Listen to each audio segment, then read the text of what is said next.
আজকে আমি তেল ছাড়া চিকেন বানিয়ে দেখাচ্ছি। আমি পেঁয়াজ, লঙ্কা, আদা, রসুন দিয়ে এটাকে মেখে রেখেছি। এরপরে একটু মিট মশলা দিয়ে দেবো, সামান্য পরিমাণে দিয়ে দেবো মিট মশলা। এগুলো দেওয়া, এবার এটাকে আমি মেখে নেব। তেল ছাড়া, একদমই তেল পড়বে না এর মধ্যে। জল দিয়ে সেদ্ধ করতে হবে।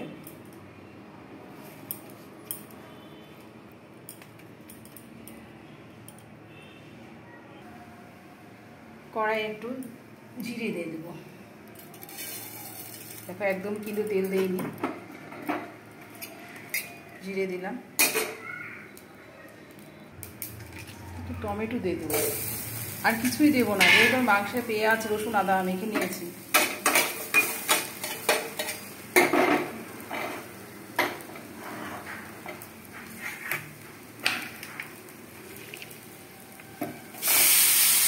ছেড়ে দিলাম।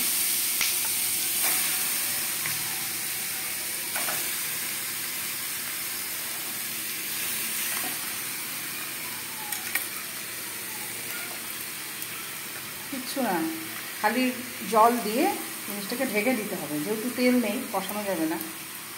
জল দিলেই মাংস থেকে যে তেলগুলো বেরোবে, জলটা শুকিয়ে গেলে তারপরে কষিয়ে নিয়ে তেল ছাড়া মাংস রেডি হয়ে গেল। এখন আর কিছুই দেবো না, এর মধ্যে জল দেবো।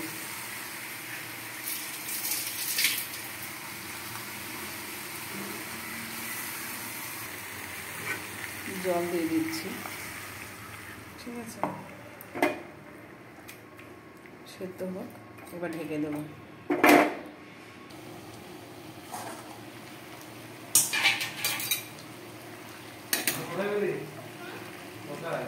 চিকেন আমার রেডি। দেখো বন্ধুরা, কীভাবে জল দিয়েও চিকেন তৈরি হয় তেল ছাড়া। একদম পারফেক্ট চিকেন, মনেই হচ্ছে না যে এটা তেল ছাড়া চিকেন। রেডি।